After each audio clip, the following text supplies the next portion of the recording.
练得身形似鹤形，千株松下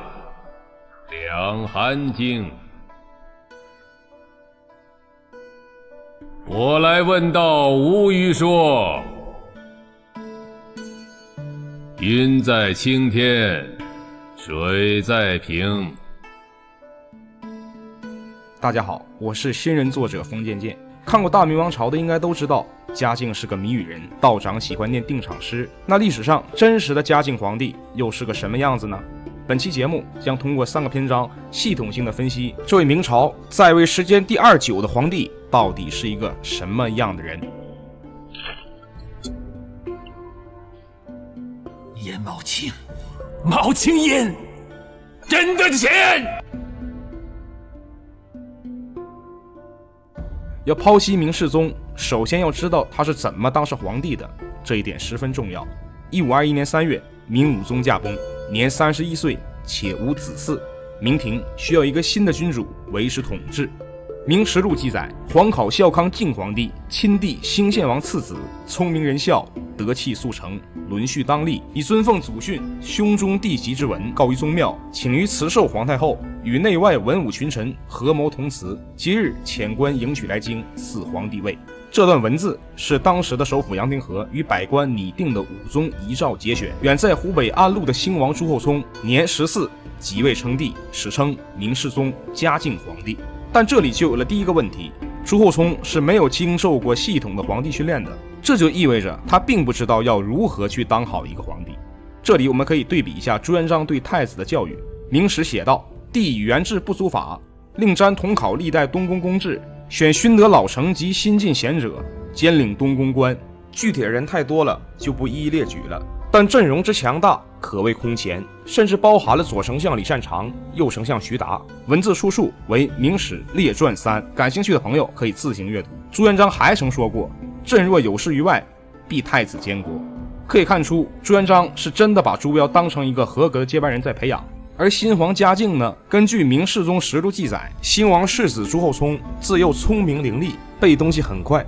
但其教育基本上来说是献皇帝口授，教他一些儒学经典。而且嘉靖作为新王的世子，是不可能被教育如何去做大明的皇帝的，所以他既没有经历过历朝开国皇帝荡气回肠的称帝之路，更没有接受过系统的帝王训练，这很难免就会造成其掌权之后性格中的一些缺陷，因为权力的影响被放大，乃至于被有心人揣摩加以利用。那嘉靖登基之后，为什么就不能接受当时文武百官的教育呢？这里我们就不得不谈嘉靖继位之初最重要的政治运动大礼议。为了避免冗长，我们只谈一下背景和事情的结果。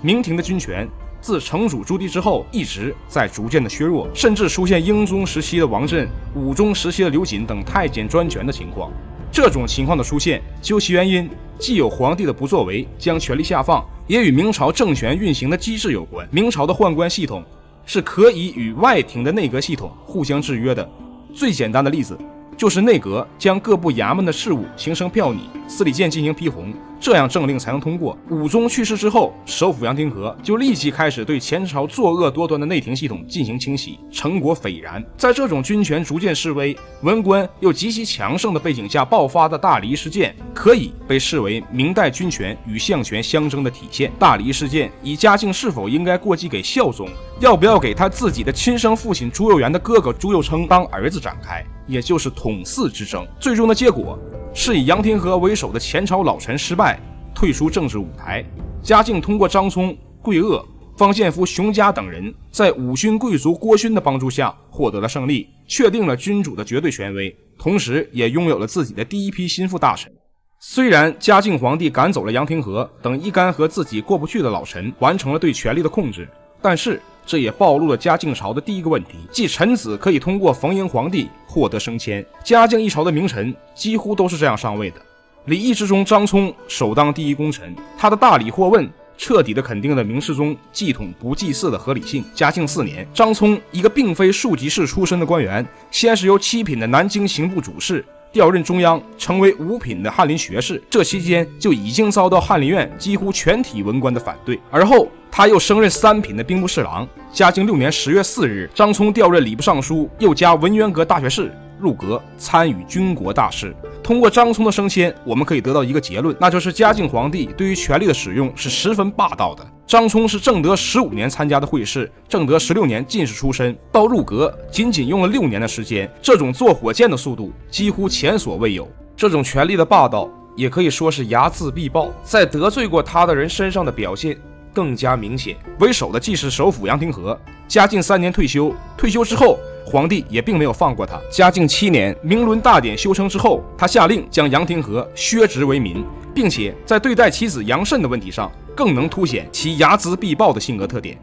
杨慎是明代著名的文学大家，史称明代3大才子之首。他最被后人所熟知的作品就是《三国演义》主题曲中的词《临江仙》，而他还是正德6年的状元，可谓是名满江湖的人。大礼议之后，嘉靖将杨慎流放到云南永昌，并且不准他回到自己的原籍四川新都。而且根据明史记载，世宗以义礼故，务其父子特甚，每问慎作何状，阁臣以老病对，乃稍解。对于杨慎这个已经被他打倒的人，皇帝还是不停的追问，只要杨慎过得不好，他就开心。从嘉靖初年的这个最大的政治运动中，我们可以总结一下，虽然嘉靖皇帝是没有经过系统的帝王培训的，但他却是一个为军素养极其高的人，很聪明，做事情也很霸道。但如果有人敢反对他，他一定会将这个人打倒。顺我者昌，逆我者亡。嘉靖皇帝将君主专制的特点发挥得淋漓尽致。但就算是这样，目前来看，嘉靖还是一个相对优秀的皇帝，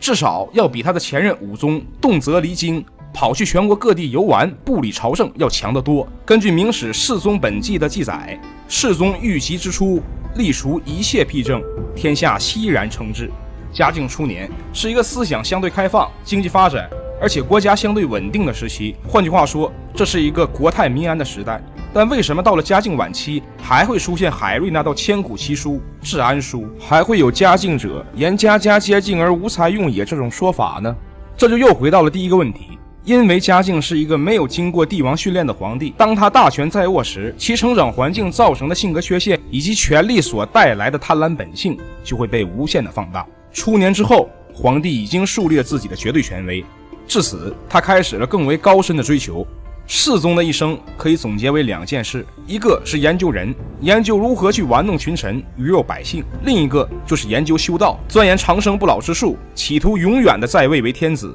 掌控权力。但是他却对皇帝最大的事务，研究如何施政，如何治理国家，敬而远之。所谓研究人，即帝王心术，就是标题中的制衡。在大礼议之中，皇帝虽然获得了最终的胜利，但这也开了个很不好的头，即通过让臣子们斗争巩固地位。然而在施展玩弄群臣的把戏时，如果经常使用相同的套路，极有可能会被别有用心之人摸清，以便达成他人化权力为私用的目的。这第一个人便是张聪，他用6年的时间达成了旁人一辈子也难以触及的高度。很快第二个人也出现了，他就是夏言。